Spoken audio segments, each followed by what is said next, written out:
And now నేను ఎందుకు అంత మెంటలీ ఎఫెక్ట్ అయ్యాను అని ఇప్పుడు చెప్తాను.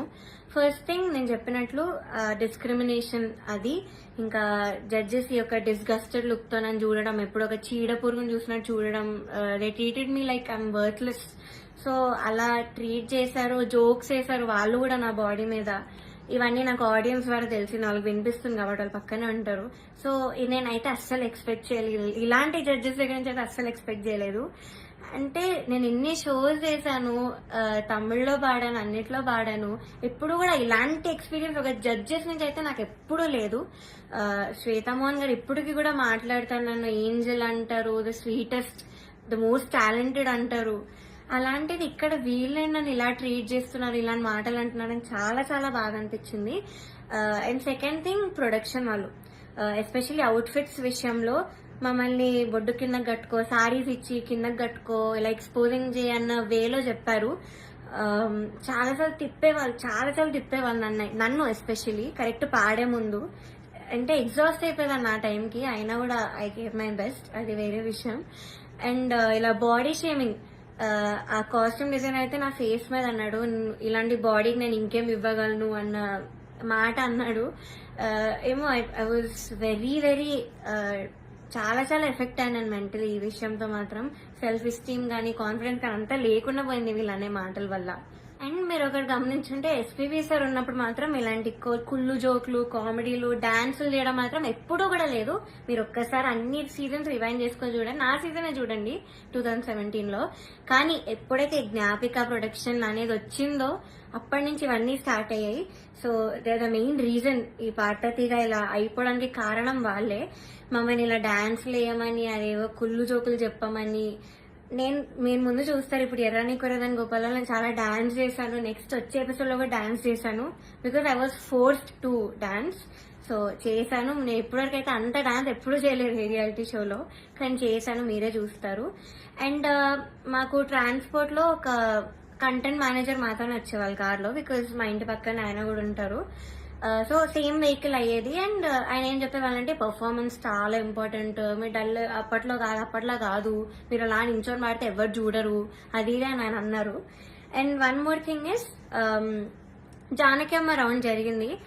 మీ అందరికీ తెలుసు నాకు జానకి అమ్మకున్న బాండింగ్, నా పోస్ట్ కూడా ఉంటుంది అక్కడ ఇన్స్టాగ్రామ్ లో. సో అన్ని ఫొటోస్ ఉన్నాయి నా దగ్గర, ఆమెతో అంత ఎక్స్పీరియన్స్ ఉంది అమ్మమ్మతో, చాలా స్వీట్ మెమరీస్ ఉన్నాయి. అవన్నీ నేను చెప్దాం అనుకున్నా కూడా నేను చెప్పనివ్వలేదు స్టేజ్ మీద.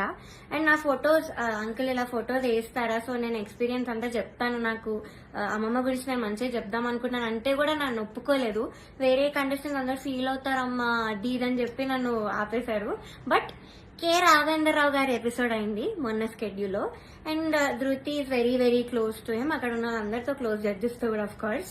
సో ఆయన ఫొటోస్, తన ఫొటోస్ మాత్రం వేశారు అండ్ తనతో చెప్పించారు.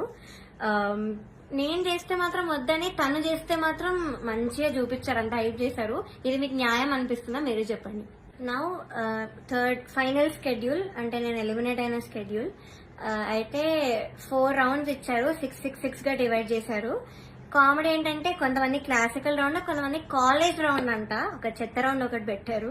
దానిలో చెత్త పాసిబుల్ సాంగ్స్ అన్ని ఇచ్చారు, అంటే సింపుల్ గా పాడి పడేసేవి. దానికి క్లాసికల్ రౌండ్ కి మార్క్స్ కి కంపేర్ చేశారు. ఇదొక కామెడీ విషయం ఈ స్కెడ్యూల్లో, మీ అందరికి తెలియాలి కాబట్టి చెప్తున్నాను అంత క్లియర్ గా. సో ఇది జరిగింది. ఓకే, నేను ఎన్నో రాత్రులు వస్తాయి పాడండి డ్యూయట్ రౌండ్ లో, which is Ilaiyaraaja sir and SPB sir round మాట. వాళ్ళ బర్త్డేస్ వస్తున్నాయి కాబట్టి ఈ రౌండ్ ఇచ్చారు. డ్యూయట్ రౌండ్ వేరే ఒక అన్నతో పాడాను. అయితే ఇదైతే I did very very well, especially orchestra నుంచి చాలా అప్లోజ్ వచ్చింది ఈ పాటకి. నా హై నోట్స్ మీద ఎక్కువ మెచ్చుకున్నారు, చాలా బాగా వచ్చింది, వాయిస్ లో చాలా బాగుండింది, చాలా హాయిగా ఉండింది మైక్ లో. ఆ రోజు వింటుండే సిస్టమ్ లో చెప్పారు ఆ రోజు స్టేజ్ మీద. నాకైతే పక్కకు పిలిచి కూడా చాలా మంది చెప్పారు. కానీ సునీత గారు ఆఫ్ కోర్స్ మళ్ళీ అదే కామెంట్, నీకు రేంజ్ లేదు, నీకు హై నోట్స్ రావు, నీకు స్కేల్ ఎక్కువ అయిపోయింది, యూ ఆల్వేస్ స్ట్రగుల్, మనం దీని మీద మాట్లాడుకోవాలి అని చెప్పారు. I don't think so, because నేను ఎన్ని షోస్ చేశాను, ఎందుకు మన ఎస్పీబీ సరే నన్ను మెచ్చుకున్నారు అప్పుడు పడుతుంది కదా నా హెడ్ వాయిస్ గురించి.